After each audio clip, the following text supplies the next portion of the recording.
Hello, everyone. Today, I had the distinct privilege to sit down and have a conversation with Morgan Blankenship, who's the director for Dare to Hope Ministries here in Dothan, Alabama. We had a wonderful conversation about how it is that they are deployed to show grace and love and a helpful resource to those who have been victims of human trafficking. Now, in my mind, when I hear human trafficking, I have oftentimes images that are conjured from movies and television, which are extreme things, but often really don't represent the nitty-gritty, the normal and very mundane ways in which this great societal evil permeates around us all the time. Well, Morgan was very informative and very helpful, and helped me stimulate my thinking toward how, as Christians, we can be a greater help and be more loving, be more quick to deploy God's grace toward those who have been victims of these type of societal ills. Anyway, I know she gave me a lot of food for thought. I know she will for you too. So join us on this journey.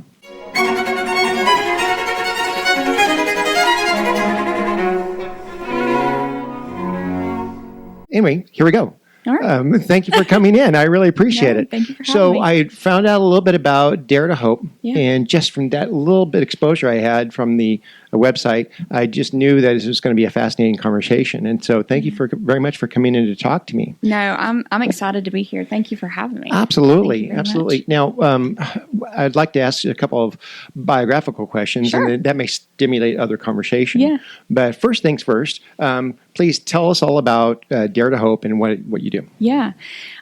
So Dare to Hope is a ministry here in Dothan, Alabama. Okay. I know a lot of people may or may not, when they think about human trafficking, they may or may not think that it happens here in our own backyard, but it does, unfortunately, every single day. And so our ministry is located here in Dothan. Okay. We serve women and teen girls who have been or at critical risk of sexual exploitation, predominantly sex trafficking. Okay. So we do that in a variety of ways. First, we believe wholeheartedly in prevention. Okay. And so we work very hard with the juvenile justice system.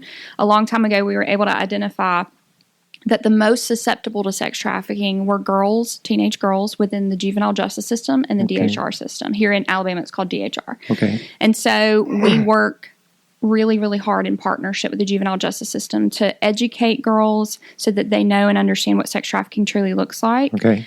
A lot of times they think that it's being kidnapped and thrown in the back of a white van because that's what movies display, right? Exactly. But unfortunately, it's much more likely. We all saw the movie Cry Freedom, and that seemed... Sound of Freedom, yes. I'm sorry, Sound of Freedom. That's perfect. The best examples I can give you of the way the media depicts are Taken and Sound of Freedom. Okay. Both wonderful movies. Okay. Wonderful movies, but for entertainment value rather than the purposes of trying to teach people what the narrative of domestic sex trafficking looks like. It depicted what was probably more extreme rather than what was more commonplace. Right. And also much more touched on international sex trafficking. Okay. Rather than what it looks like here. Okay. It's, in fact, less than 5% of sex trafficking has anything to do with kidnapping. Really? Mm-hmm. It's much more likely, and we can talk more about that specifically, it's much more likely to be a parent familial trafficking, predominantly mom, or to be a boyfriend or romantic partner. Those are the most likely traffickers in a person's life. Mom, you're describing like a John Benet Ramsey. I want my child to vicariously live through there. Much more likely to be so. And when I explain this, it's going to make clear why it's happened so often. Okay. So when a family is addicted to drugs and they can't pay for the drugs, typically the child becomes the commodity. I see. Okay. And that's sex trafficking. So anytime that a commercial sex act takes place with the presence of force, fraud, or coercion, and that could be pornography, especially the juvenile aspect of it. I see. If pornography is produced, if it's even like photos, videos, whatever, if it is an actual commercial sex act, whatever it is for a juvenile, that's immediately considered sex trafficking. You don't have to actually prove force, fraud, or coercion because being a juvenile is an innate vulnerability. Right, because you assume that consent is not a thing. Right. For an adult, you have to prove force, fraud, or coercion for it to be considered sex trafficking. Okay. And so within the familial aspect of it, if there's addiction present, that's the most gaping vulnerability for children. For adults, again, vulnerability when it comes to addiction, past history of sexual abuse, all of those things. And so definitely those are the two most predominant vulnerabilities on top of homelessness, all the things. Traffickers exploit using the vulnerability of others. That's why any person can be trafficked, whether it's someone from this side of the tracks or that side of the tracks, or it doesn't matter, socioeconomic class, race, gender, it can happen to anyone of any age.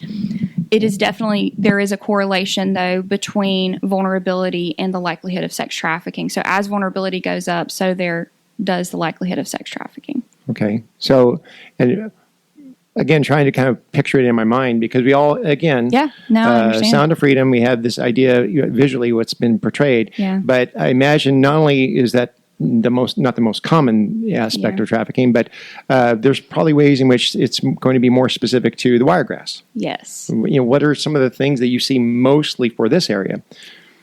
It happens quite a bit within the local motels. Okay. In and out of motels, again, within the context of family members trafficking their children. I see. I know that there was a fairly publicized case recently in Alabama of children being trafficked. Okay. But it's also happening to adults. And so in our experience, a lot of the women that are sex trafficking victims as adults, their trafficking experience began when they were children or teenagers.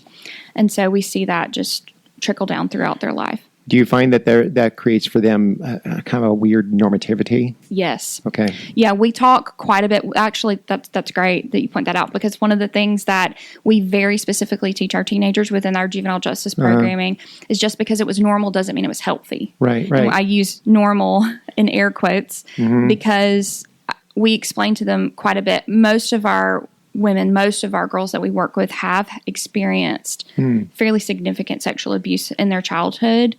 And so the normalized and unhealthy behavior of sexual abuse, when those are the things that you grow up with every single day, it's not that much different when a trafficker is continuing that same kind of behavior in a person's life. And so breaking that cycle is stepping in and loving unconditionally. That's the most important thing.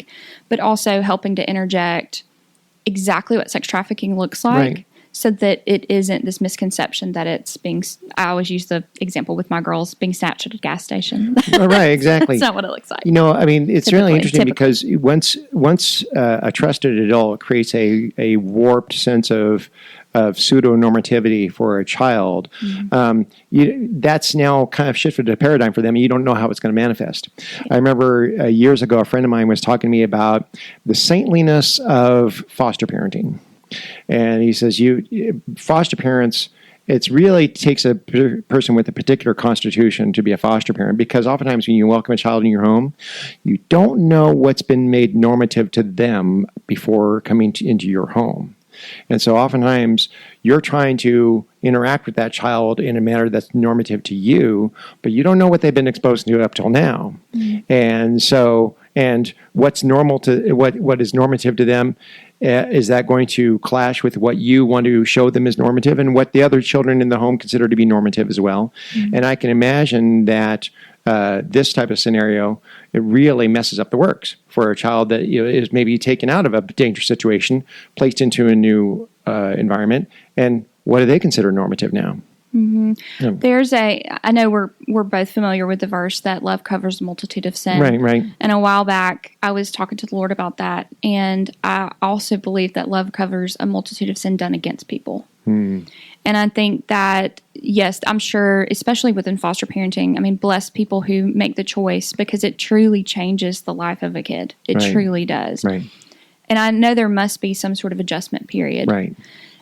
But I also know in my own experience and in the experience of working with women and with girls that it truly is unconditional love and repetitive unconditional love, being met with grace, all of those things that begin to heal the wounds that have been done to them. And that it's the most miraculous and beautiful thing I've ever seen. Most people don't appreciate the mystery and magic of redemption.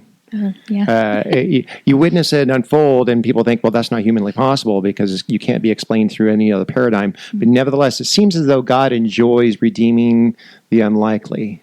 It's beautiful. He seems to really enjoy that. And it makes me grateful, eternally grateful, because when I think about how far I was from him, and the redemption that he's extended to me and in my life, and the way that all of the times that I wouldn't be sitting here, to be honest with you, had he not redirected me and had the grace to tell me no and the love to let me pitch my fit, but yet still love me. It's all of those moments.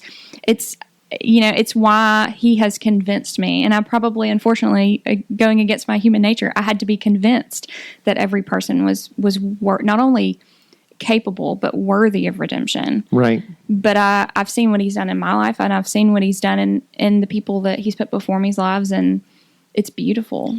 Redemption is often hard work. It is messy. It's messy and it's hard work. We've been going about this podcast for a couple months now, and our inaugural episode was a student at ACOM was willing to come talk to me about what he had been reading about generational trauma. Yeah, and we had a fun conversation about generational trauma. Oftentimes passed down from parent to child in the manner that you're talking about, and yet somehow balancing that with the commandment to honor your father and mother. Yeah.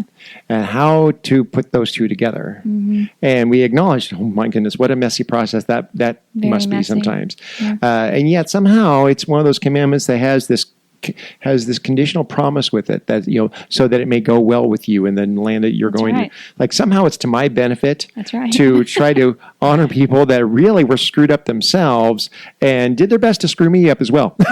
Yeah.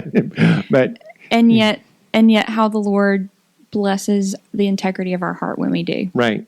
It's so beautiful. And I think it's one of those otherworldly, he knows so much greater than we do, kind of, because it goes very much against, like most of the sanctification process. Right. It goes so much against what our human nature tells us to do. Right. That, our human nature tells us to do wrong against those who've done wrong against us. Right.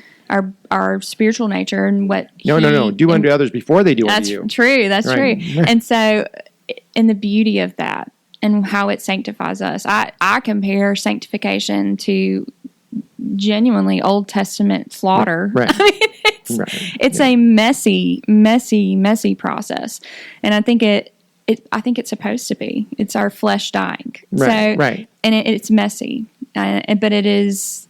I encourage people. I know the sanctification journey he took me on, and it was the hardest thing I've ever done, and it is the most worth it thing I've ever done. Right. And I came out on the other side knowing him in a way that I never would have known him had I not journeyed that out with him. What it says in Psalms, he sets your heart on a pilgrimage. Right. And it's beautiful.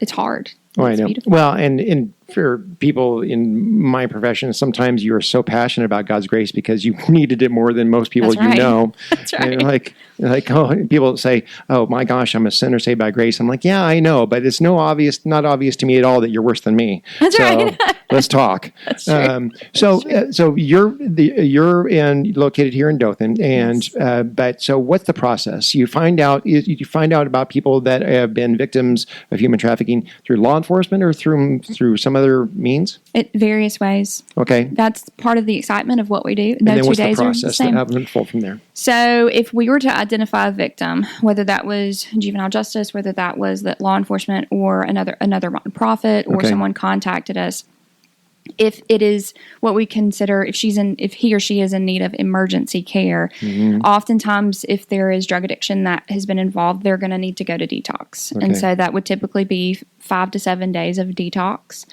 And then we assist with that. This is, of course, not something that, if you're not doing this, you probably don't know, but there are very, very few. I think that by my knowledge, and I would love to know if there were more, but there's only one scholarship bed in the entire state of Alabama for a detox bed. Really? So most of the people that we work with do not have insurance. Okay. And so if you don't have insurance, you have to pay out of pocket or find a scholarship bed. And the scholarship bed costs $500. Okay.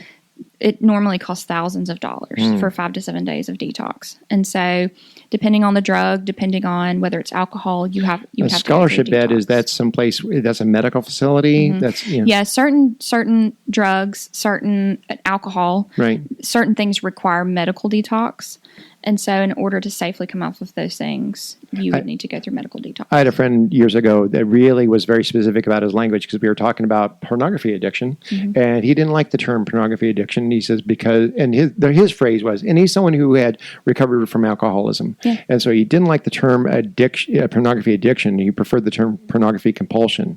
And I'm not saying I'm debating it, but his phrase was he liked to differentiate that which required medical personnel to detox from. And typically that's what you would ascribe addiction to, that, because the withdrawal effects can be quite dangerous. Yeah. Yes. Particularly, I was very interested to learn that very much so with alcohol. Oh, really? Okay. Yeah, very much so. There are certain aspects of like methamphetamines, they will not necessarily accept you at a detox bed. Really? And so I would question the compulsion versus addiction, because technically they won't accept you for meth. Really? Wow. For methamphetamine addiction, at a detox. But you don't technically need medical detox, but you still need intervention. And so I would say that would be an interesting discussion between a compulsion and an addiction. Right, exactly. And I appreciate his desire to be very technical and with your language like that. Yeah, and it's interesting because pornography is such a huge part of the way that it drives demand of sex trafficking. So it's interesting. Well, it's a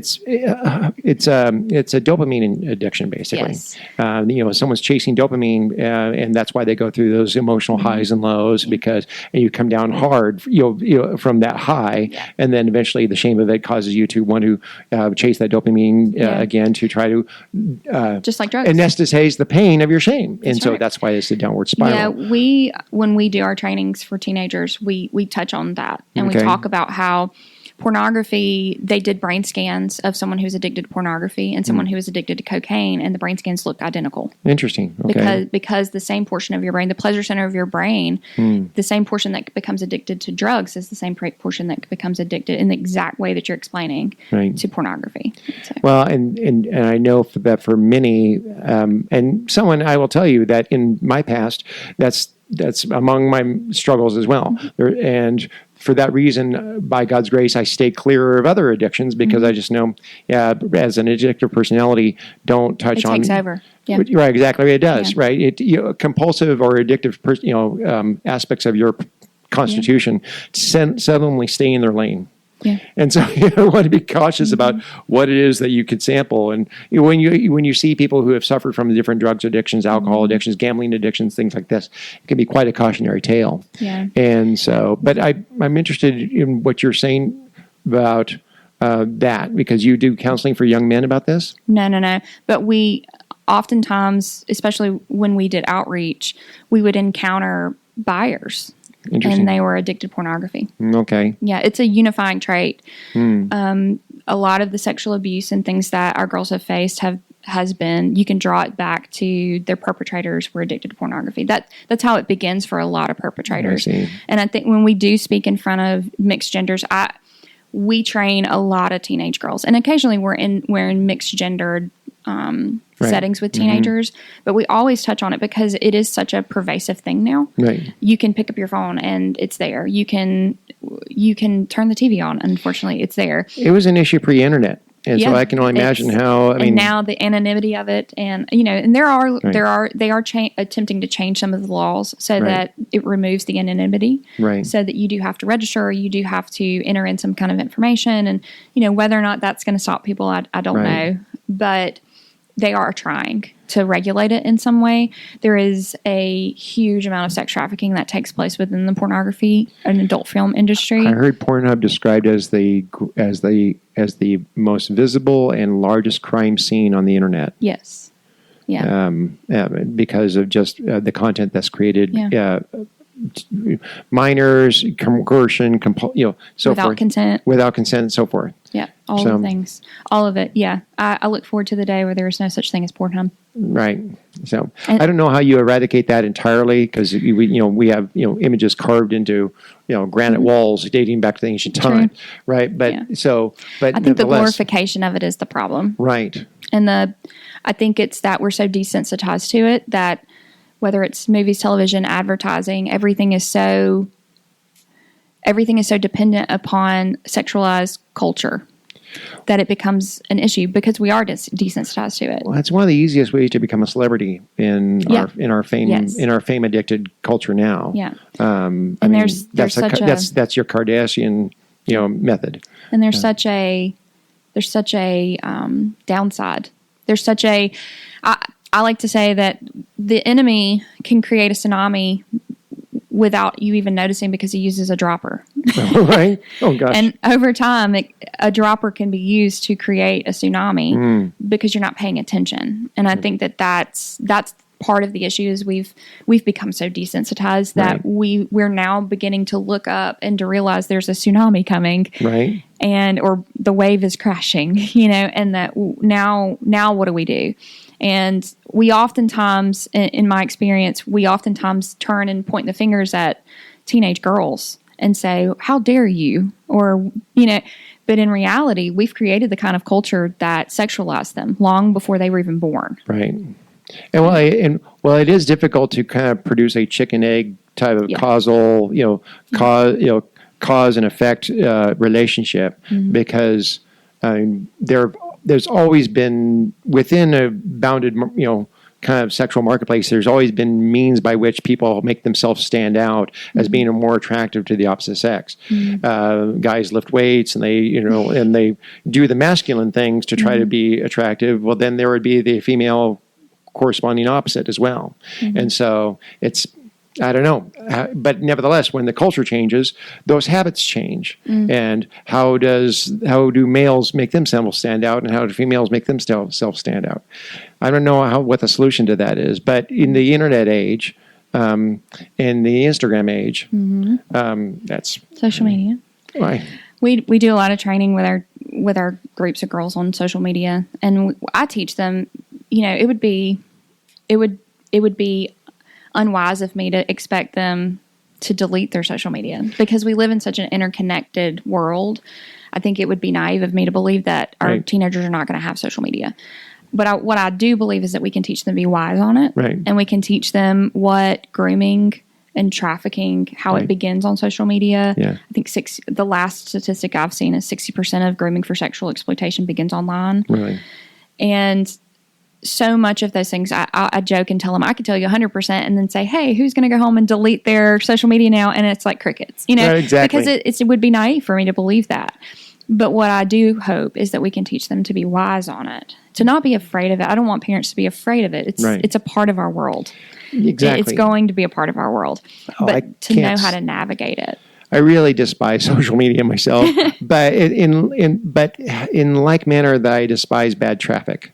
I mean, I moved up here from Central Florida, and it's so funny because I oftentimes tell people, they'll say, "Well, they'll say, boy, traffic was really bad today in Dothan." Okay, if you say so. Nothing.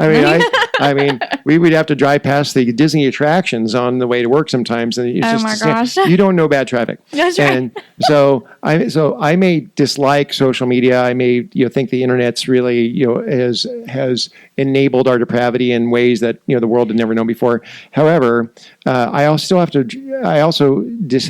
hate bad, gridlock traffic. I still have to drive on the roads to get from one place to another. Yeah. And so I can decry social media and Instagram and X and all these things and say how much they've ill-served humanity. And yet, for the church's sake, I'm using all these things to try to kind of like be network, get exposure out into the world. Yeah. And so you're right. It is having to drive on the cultural roads that are the way they're striped. Yeah. I think unfortunately it does have a tendency to magnify or exacerbate things. But in the same way, it also is, it's meant to be a tool. I think it's meant to be a tool that we can use. I think that because of our own human nature, it tends to exacerbate or to magnify our weaknesses in a lot of ways. There is a manner in which we interact online that we would never in person. I agree. And Instagram is image driven, although It is supposedly image driven, but yet I'm constantly told, "Hey, there's these tools you could be using to market the church on Instagram that I'm not using." I'm like, I'm not willing to learn all those tools. I don't want to become good at that. Yeah. But Instagram is a more visual medium. Facebook is the thing that we all force the grandparents to get on so we can see the kids, pictures of the grandkids. And then X is just the Wild West. I'm impressed you call it X. I still call it Twitter. Right. I can't help myself. I'm like, oh yeah, I think it changed. I know. Well, but so those things are all funky and weird, and yet at the same time, I have to somehow use those or have a rudimentary understanding of how those work, because otherwise I have no ability to dialogue with the generation coming after me. It's the new church bulletin. Oh gosh. Well, it's funny. Instagram is an image-driven medium, and yet, but people will put something on the internet. They would never. They'll maybe not to just pick on young ladies, but it's image-driven, right? So that's where a lot of their. I hate to be crass, but they're able to market themselves as in their market value in the social network. They're able to place themselves on Instagram, and oftentimes in a way that they would not dress coming to the rest of their social network. They're like, just because no, but on Instagram it's fine. Or guys, they manifest their vices manifest maybe more in X, the way they're going to post something, that comment that you will not say to a man's face because you're concerned about that he will punch you for that. The repercussion, right? The anonymity has helpful. It's produced. It does. The internet world does produce behaviors that we will not do face to face. We won't have the normal human interaction would serve as some sort of a mitigating factor from certain vices that we are prone to. I myself lament that oftentimes I come from a tradition that requires people personally be in the same space for worship, because the sacraments can't be administered through online. And so, but yet I do see many, in many cases, people, having these worship experiences or Christian experiences through the internet or online. And my thought is, boy, it seems like this is supposed to be a contact sport. We're supposed to be in each other's space, in each other's presence for this. Yeah. But that's the main thing. It's like, if I wouldn't say it to someone's face, don't say it online. Yeah. I definitely feel, just as you were saying that, I definitely feel that it has a way of revealing the lack of healing that we have.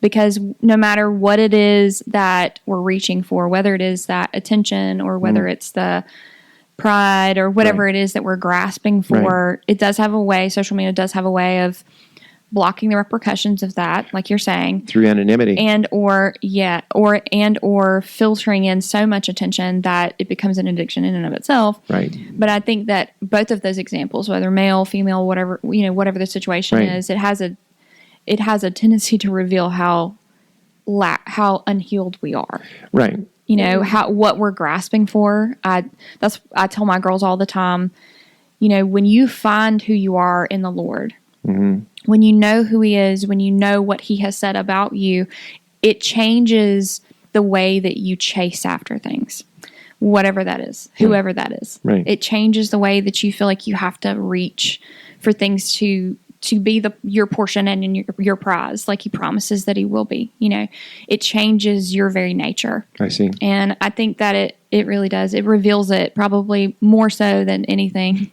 now. Right. No. Well, because it starts from the inside and works its way out. Yeah. I mean, Jesus is constantly talking about how various bits of different behaviors began as a heart issue. Yeah. You have heard it said of old, you will not do X, but I tell you that if it started in your heart, you already have plenty to confess. Yeah. So as much as you're willing, would you be willing to kind of share how your story, how you came to the point where you would be your executive director for incoming? Yeah. Okay. Yeah, we're making that transition now. Oh, really? Okay, wonderful. Congratulations. Yeah, thank you. So, very much. But what led up to this part? I mean, and your passion for this. So I grew up in Headland, Alabama, which is just north of here. Right. Small town. I grew up on a peanut farm. And my family, incredibly loving, very supportive, very, very much so taught my brother and I the value of people. And I think that truly, if I look back, I think that's really where it began, was just being taught that there's innate value in every person. Okay. And seeing the way that particularly my mom and my grandmother loved people very, very well. I think that planted the seeds for what I do now. I graduated from high school, went to the University of South Alabama, and I had every intention of going to law school and study political science. And from there, I came to a point, and this goes back to the Lord's grace for me. I came to a point where I'd done international missions, fell in love with doing ministry, and I came to a place where I'd been offered an opportunity to do a gap year, to take a gap year and to spend a year abroad so that I and go minister. I'd spent 2 summers in Peru, in Lima, Peru. And so I'd been given the opportunity to go do that for an entire year. And so I jumped at it. Like I was ecstatic. And so as the Lord, it was his will, it fell completely apart. And I was devastated. And back then I was very much so, I was about to graduate from college and I did not have a plan. And if you knew me back then, you would know that was very difficult for me, that I didn't know what direction I was going in. It's not that I needed the A to B to C it was that I had no direction. I had no idea what's coming, and that made me very uncomfortable. When we're young, we can't imagine all of the various different ways in which our personality and skills could be deployed. That's right. But even now, sitting here today, when I look back, he planted the seeds of what I do beginning. I remember distinctly when I was 12 years old. And so watching how he did that, and me, unfortunately, I wish I could be super Christian, and I've said that I'd handled that really well along the way. That's what I mean when I say his grace. I'm here today because of his grace. I'm here today because I've been in Deuteronomy, and he has really seared this word remembrance in my heart. And I've been rereading Deuteronomy lately, and that book means a lot to me. The resounding theme is, hey, remember. Right. Hey, remember what I've done. Remember that I brought you out of slavery. Remember that I brought you out of bondage. Remember that I humbled you and fed you with manna. That stuck out to me in the last week. And that's, I feel like, what my journey has been. He humbled me and he fed me with manna. And I, as much flack as I give the Israelites, I could be like them sometimes. Oh gosh, they're just a proxy for the rest of us. They are. I mean, seriously. I mean, they're just about, and I pay attention to political speak now and what's going on with cultural trends. I'm probably a little bit more tuned into cultural trends and hot buttons than a priest should be. And but the anti-Semitism that kind of pops up in popular rhetoric nowadays, I oftentimes want to say, well, that's the dumbest thing I've ever heard in my life, because just about anything you read from the Bible of the Israelite nation or first century Jews who were yelling crucify Christ, they're just a proxy for the rest of us. They are. They're just a localized ethnos, which is a stand-in for the instincts we all have, as though I would do anything different at the time. That's right. And so, listening to what you're saying, it reminds me of a term. It came out when I was teaching. I still teach for the University of Houston class online, and it's really part of the religious studies program. And I teach Bible and modern science. And there's an old world term that has fallen out of favor. I'd really like to bring it back, and it's actually in our U.S. Declaration of Independence. The word is providence. And providence is kind of not used as much anymore, and that's too bad, because providence I define as divine intervention through seemingly natural processes to achieve overtly redemptive results. And so it's like the untrained eye would look at that and just see it as the unfolding of life and not really see what everyone else sees. But those who have eyes to see and ears to hear look back over their life and go, are you crazy? Of course God was arranging all that during this time. Of it. Exactly. Yeah. When in that moment, I distinctly remember where I sat as I cried that day that I found that out. I remember the person I was talking to, the person who was consoling me. And I believe the Lord has helped me maintain such a specific memory because what happened after that. So I was like, okay, what am I going to do? I go to law school? Do I go to seminary? What do I do? And I was kind of in between these two things and just trying to figure out and navigate what in the world am I going to do. So I went to tour a seminary. I went to New Orleans Theological Seminary, and it's a beautiful campus. And my campus minister, shout out to Shannon Hughes. New Orleans Baptist Theological Seminary, is it still there? It I is. thought Katrina. I thought Katrina took it out. I think it had some damage, maybe, but it's still there. Oh, wonderful! It was a beautiful campus. I was there once for a conference. Beautiful, and I went there. And if you've been there, then that they have these beautiful porches, big white columns with rocking chairs and things. I got there, and it's a wonderful school, wonderful campus, and I cried myself to sleep the first night of my orientation, or of the introductory student. Really? Yes, I did. Because if you've ever been somewhere and you think you're going into it, and then you get there and you become wholeheartedly convinced. I know that it was the Holy Spirit. Wholeheartedly convinced. This is not where I'm supposed to be. And I became so keenly aware that this is not it. This is not where I'm supposed to be. Cried myself to sleep. Again, Shannon Hughes, bless her. She was like, it's okay. Let's eat breakfast in the morning, then we'll go home. So after breakfast that morning, I was still just in such a despondent place. I was sitting on one of those white rocking chairs on one of those beautiful porches. And I was like, Lord, what am I going to do? What am I going to do? And the most clearly I have ever heard the Lord up until that point. He said, why don't you go ask John and Dolores at Light of the Village if they're hiring? And that was a ministry where I had been leading to a group of college students to go volunteer once a week for a couple of years. And I went, and they hired me almost on the spot. And I spent a gap year there and then stayed there 2 more years because the Lord captivated my heart with ministry. And I fell completely in love with it. If I had gone abroad, I never would have met my daughter. I adopted my daughter while I was there. And I remember that's why I believe he has that so specific in my mind that I was like, why didn't this work out? And it was because he had exceedingly and abundantly more than I could think to have asked of him. I met my daughter. I fell in love with ministry. And then the rest of my life, after my daughter, I adopted my daughter. One of my friends passed away from a drug overdose, and I adopted her daughter as my daughter. And so that's a redemption story. Yeah, she's the joy of my life, the joy of my life. And I would have missed it had I had my way. If he didn't love me enough to tell me no, I wouldn't have had it.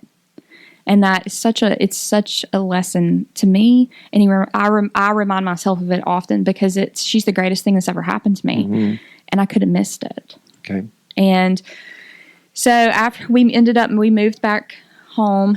I worked in government for a while. I worked for the Senate and the House of Representatives here in the local offices for a while. Okay. And then we moved to New Jersey for a ministry opportunity.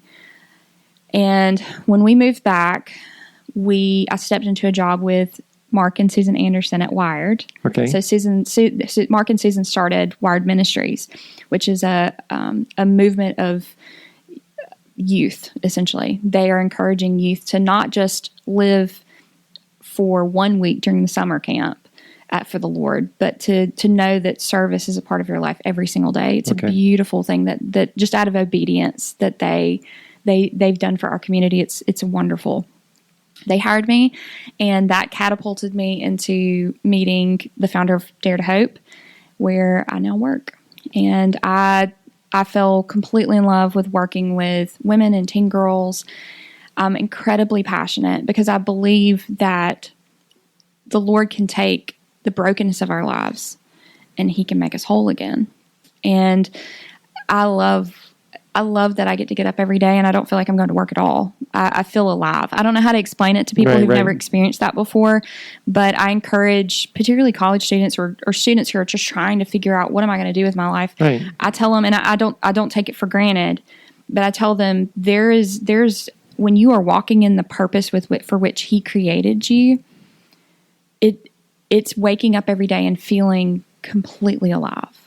that you get to do that. And walking in your gifting, it's the most fulfilling and beautiful thing I've ever experienced. Well, we really broke trust with an entire generation of college students in that, once upon a time, we had students that were head off, and they would either completing college and then do a year in the Peace Corps or some other thing, in between high school and college or so forth. But a lot of that youthful zeal, that messianic complex, I want to save the world, I want to have this big effect. A lot of a lot of the climate activism and a lot of the political activism comes from that developmental period where all that energy, what I do with it, I want to have this big effect. And once upon a time, we used to encourage those young people toward different acts of service. And I mean, there are religious traditions that aren't necessarily mine, but they still seem to have a good understanding of this. Encourage that initial service. Exactly right. And so, and in many ways, some of the, like in North American Christianity, kind of fell short of that in a sense by making, that week-long short-term mission trip that we did for our youth group that was somehow adequate. And that wasn't adequately expressing or helping them give themselves over to service and use all that energy and youth and that means of catching a vision for their life. That wasn't adequate for that, and so they needed more, and we didn't keep up with that. Yeah, and so I can say it was those mission trips, those experiences. While I don't think that, especially short-term missions, you can have an over a long period of time, especially if you're working in the same communities and things, you can have a huge impact. Right. But as far as me providing a service for 1 week, I mean, the impact that I received from those things was way greater than anything that I could have given in terms of the spiritual experience and exactly what you're describing. And then having been able to do that for months on end and then to live a life that looks like that, it's transformative. Well, short-term missions came under a lot of critique for that very reason. Yes, and I understand that. Because they would say, okay, wherever you're sending these youth, the youth are getting a lot out of it. They are way more than the people than that the you're community. Yeah. Exactly right. No. In fact, it's something of a drain for them. And so we're like, we're not here to be your kids' summer camp experience. Right. No, I agree to both. To both. But we do still have a obligation to our youth to say, okay, you're in that developmental stage where this is that you need to see what's out there. You need to hear, you need to expend a lot of the energy on service opportunities. Understand that there's more than just you, and what is the way in which the church can be helping direct them. Well, and to fan the flame of that passion rather than stomp it out. Right. I mean, I do think that in some ways we've become so practical that we tend to stomp out that passionate idealism that drives people toward, I'm going to devote my life. I'm going to kill the cow and burn the plow, and I'm going to devote my life to this. I think that that's not something that a lot of times, I don't think that that's something that is oftentimes heralded when it's personal to you. Does that make sense? Yeah, exactly. It's so beautiful when you see other people doing that. Right. But when the expectation falls to me to do that, that's scary. Or when it's my child, if my child comes to me and says, hey, this is what I want to do, I'm like, well, that's not practical. Right. There's a lot of things in the gospel that were not technically practical. They were miraculous and they were beautiful, and they came with the expectation that faith was a requirement it was a prerequisite. And so I wish that we fan that flame a little bit more. I know that because that happened in my life, I'm sitting here. Somewhere along the line, we became insufficiently adventurous with our younger generation, and just wanting them to get a good job, keep their nose down, crank out some grandkids for me while you're at it if you could, and but not looking at them saying, no, this is exactly the time where you need to you need to explore what's out there. And really, you're not going to find yourself by trying to. No. You're going to find yourself by giving up yourself and giving up yourself for service. And then the mystery of God's providence, that's when he basically reveals to you, hey, this is your purpose, because you weren't just navel gazing the whole time. You actually found yourself because you were looking for me, not you. That's right. Yeah, because we're not the most important thing. Right? I know. I know it was a newsflash to me, but I'm not the most important thing. So I think that's the beauty of it. My spiritual mentor, the founder of our ministry, Gia Hughes, wonderful. I mean, it just has spiritually mothered me in a way that I could do an entire podcast because it's been transformative for my life. But what she always talks about is how service and ministry is not meant to be service and ministry in and of itself. It's meant to just purely be the overflow of your heart. Right. I'm the woman at the well, and he transformed my life, and I can't help but run back and tell. Yeah. I can't help but to teach Bible study to these girls because I know who he is. It's that overflow. It's not because I'm trying to build a ministry. It's not because I'm trying to make my name known. It's because I love him so much. I want his name to be known. We tell our girls all the time, if you don't remember my name, it's okay. Right. If you remember his name and you carry his spirit and you know that he is a tangible and alive presence in your life, that's what matters. Well, I really appreciate you coming. Just one more question, if I could. We've got many who are listening to this in the Wiregrass area. Now I'm actually having to start having some there outside of this area with other churches and so forth. And if you could just take a couple of seconds to talk about what are some of the ways in which churches could be more helpful to not just, you have this local ministry, but this is a concern that any church in the United States, anyone who hears this what's their way of kind of having greater awareness? What's their resources that they can? What are some ways in which? What's an action plan for people that hear this?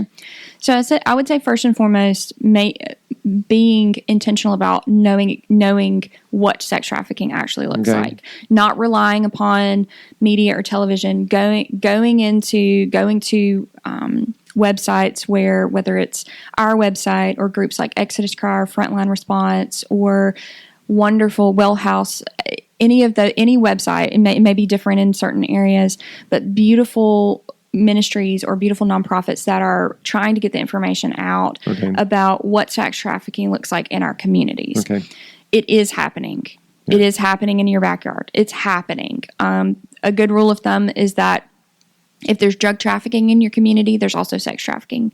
And any room I've ever been in, and I've asked the question, can anybody name a community that isn't touched by drugs at this point? There isn't one. I literally cannot think of one. And so that means that it's at our back door. It's happening in our church youth groups, or it's happened to someone at our child's school, or to the cousin that we have that's struggled with drug addiction. Whatever it is, it's more pervasive than we realize. And so just being aware and being educated, if you ever encounter an issue where you suspect that sex trafficking might be occurring, we've always been told law enforcement would rather you call than not call. They're willing to walk out the steps to find out if that's what it is. If it's an emergency situation, immediately just call. If you think that person's life is in danger, call. Call, do not hesitate. There is a national hotline. So for everybody who may not live here, there is a national hotline where you can call, and they will connect the victim of sex trafficking with local services. And so that's an immediate way for people to be able to be connected with services if they want them. From there, it's investing. One of the ways that I was saying earlier was one of the ways that we try to prevent sex trafficking is to really lean into vulnerable communities to provide services. So one of the things that we do, we partner with the juvenile justice system. We provide wraparound services from pre-diversion to girls on juvenile probation to one-on-one mentorship with girls living in group homes, girls living in that are currently in the lockup facility. We teach Bible study. We do mentorship in an effort to educate. If they've already been trafficked, about 20% of girls in juvenile justice have already been trafficked. And so identifying them, helping provide very specific trauma-informed services to them, getting them help through trust-based relationships. That's the key to everything that we do. We also run and I'm sure in every community or in every, at least one in every state, I would think, there would be organizations that help to house sex trafficking victims, survivors, so that they can have a transitional period where they can reestablish life. One of the things that the way we explain what we do, we help walk people from vulnerability to stability. Okay. And so because traffickers prey upon vulnerability, it makes sense to attack vulnerability in the lives of those we serve to help establish them in a way that the vulnerability is lessened, whether that's educationally, mental and emotional health, spiritually, Right. emboldening them in ways that they already have it. Predators know where the honey's good. Predators know where to lurk. Yeah. Where the hunting is good. Exactly. know. I mean, it's one thing. Years ago, one of my pre-ministry careers was teaching martial arts, and we were to have like an anti-rape class. And one of the things we talked about in that was that all women in the class, you talk about what was it to be a good mark, a good mark versus a bad mark. Because and people like that's a new terminology to them, but I'm like, no, these are terms that you use that from the perspective of the predator. For the predator, a good mark is one that is, you think of it, lines of the Serengeti. The good mark is where I can get my prey with the least amount of effort, that they won't fight me too much, and it takes less energy to actually keep that and protect the kill as opposed to anyone else who wants to come. So I'm trying to maximize my payoff and minimize my effort. That's a good mark. So it's the weak and slow gazelle, right? A bad mark is the one that's too much effort, that's too much work. I cannot acquire the prey, I can't keep it. And so again, all of those predatory instincts that you see from any given nature channel, well, they apply to the human predator. And so once you put yourself in that mindset, you realize, okay, actually my habits going to and from work, my habits of where I park my car every time, the habits of what I do around my house, these all make me a good mark. Changing any one of those things make me more effort to the predator than they want to expend. And so this idea of taking someone from a good mark to a bad mark, being from the predator's perspective, and you're talking about the vulnerable being a good mark, not due to no fault of their own, but they're just in that arena where the hunting's good. And so you move them to a place where they're a bad mark because only Jesus is going to change the heart of the predator.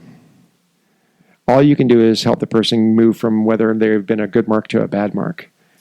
Yeah, I think that unfortunately it does have to be the Lord that changes the heart of a predator. Right. We've dealt with a lot of people who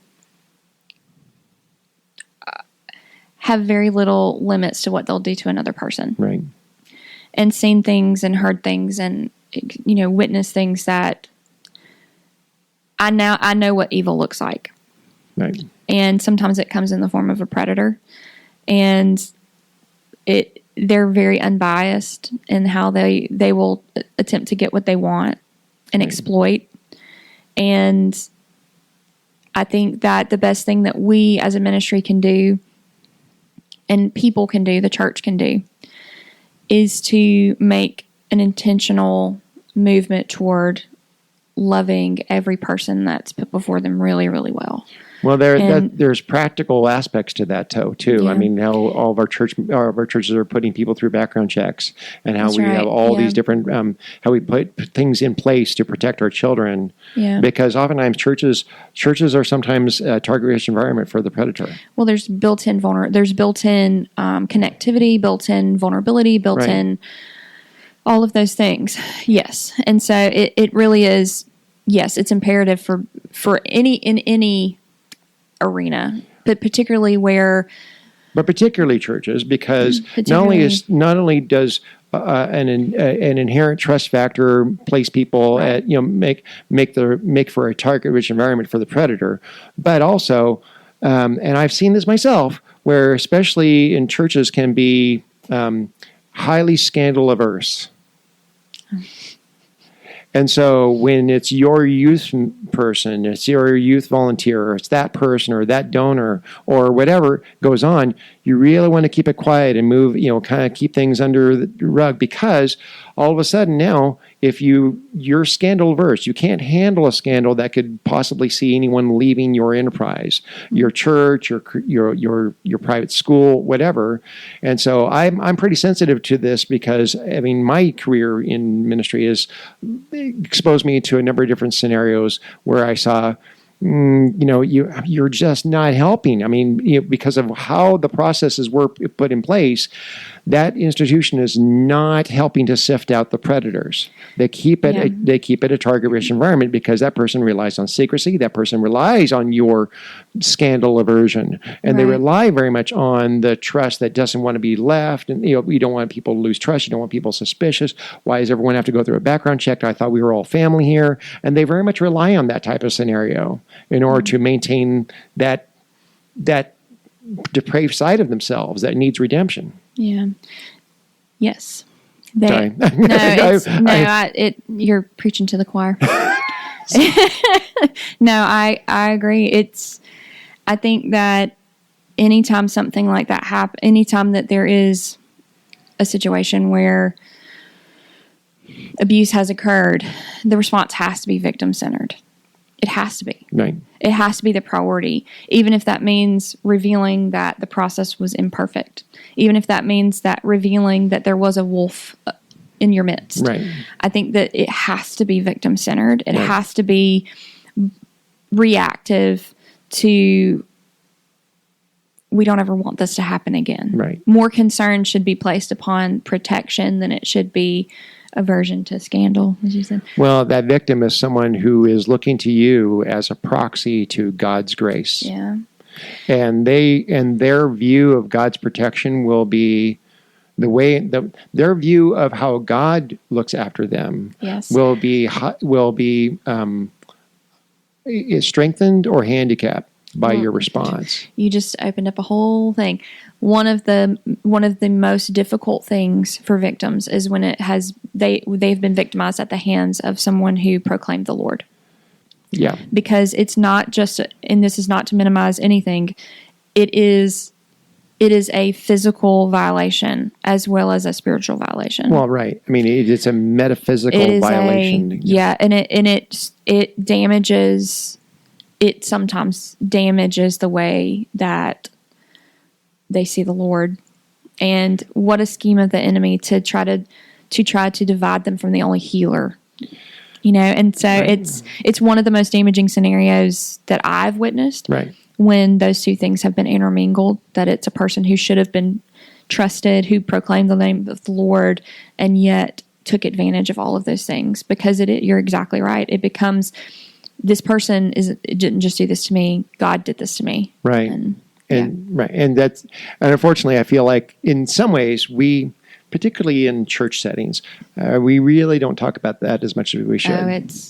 We talk about that almost every day. It's honestly the work we do. A huge chunk of what we do, we undo the damage as much as we can by living by example in front of them, loving well, and pointing them consistently to the one who can heal them. Right. I remember there used to be 2 strip clubs in our area, and both of them have since closed. Okay. But for a long period of time, I think for 10 years, Gia started doing club ministry here. And one of the things that happened while I joined in after several years of her having done it, and one of the things that we learned, though, number one, those girls they're precious. Precious. They've been taught many times that God hates them, which is not true. Right. We got there one day and we went in the back room and have food and gifts and just, we loved them. And we would hang out with them and they were like, oh my gosh, we're so glad you guys are here. Let me tell you what happened.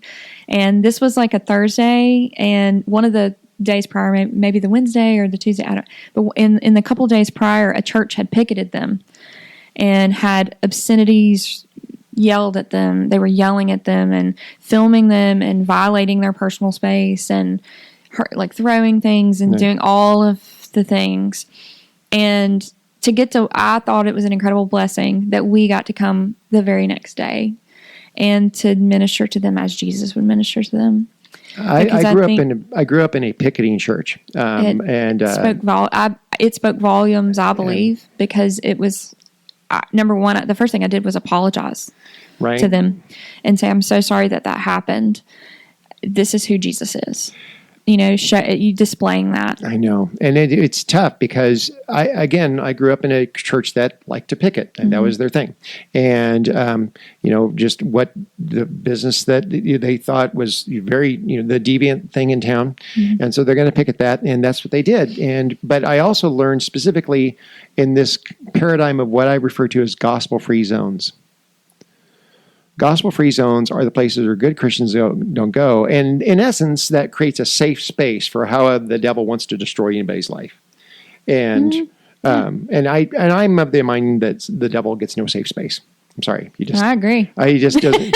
He does not deserve it. We give him no ground. He doesn't get to have a safe space. When I first started doing outreach, we would go all kinds of places to do outreach, and it was one of the most wonderful things to get to see the Lord do beautiful things, in the parking lots of motels and back rooms at strip clubs. And I've seen the Lord do miraculous things. But Gia always referred to it as taking back ground. Right, exactly. Yeah. Now, admittedly, there are some places that are unwise for me to go. Yeah. Okay. But there is no place, I think, that no Christian should go. Right. And so I've spent many years as a chaplain for fire departments. And so I was on a lot of calls. And so I'm on a lot of homes and a lot of motor vehicle accidents, a lot of fires. I'd ride with my crew in many ways. It was never my nature to sit back and go, well, when you need to pray about something, to come talk to me. I'm like, how much can I be with you? Right. My confessional half the time was like, the back seat of the apparatus as we're heading to fire. Chaplain, I need to talk to you. I'm like, while he's putting on his marker gear. But nevertheless, there was a lot of time spent in that arena, and there was just a lot of ugly. A lot of ugly going on in many cases, either, destruction or overdose or things going on. Yeah. Just a lot of ways in which just the world doesn't work like it's supposed to. And yet these men and women are deployed into this arena to be God's rescue in a sense into the ugly. They're having to deal with the ugly all the time. And I was with them going, I was always frustrated, like, we need more of the gospel, the more Christian character, more Christian love in these unpleasant places. And places like where you're talking about, where you go. These are people that you're the only Jesus they're ever going to know. They would never find out about Christ other than you walk into there where they're going, are you with the same people that picketed me yesterday? No. It's funny that you'd say that. We're really big on doing life with our girls, and which means that when we have girls from 6 and 7 years ago, like, we continue to walk out life. If she's in trouble or she's in need or she just needs somebody to, we hopped in the car a few weeks ago and drove hours just to see her, and she was like, "Why?" She's like, "Why'd y'all come to town? What do y'all got to do down here?" And we were like, we just came to see you. And she was like, "Really?" I'm like, "Yeah, we literally just came to see you." And she was talking to somebody on the phone at one point, and she told him, she was like, "I didn't know nothing about Jesus except what they taught me." And the weight of that, the privilege of that, but the weight of that is just, but that's who we are. That's what Christians are. It's not because I'm in ministry. It's not because I'm this or that. That's what we are supposed to be as ambassadors of Christ. That's who we are, to literally carry His presence. That's it. It reminds me that it's that scene out of the book of Acts when, the sheet lowers down to Peter and he says, take and eat all this in this vision. He's like, I don't eat anything unclean. And what God's called, is calling unclean, you don't call unclean. And the lesson I got from that from class years ago was it seemed as though God was more concerned about the clean making the unclean clean than He was about the unclean making the clean unclean. That's right.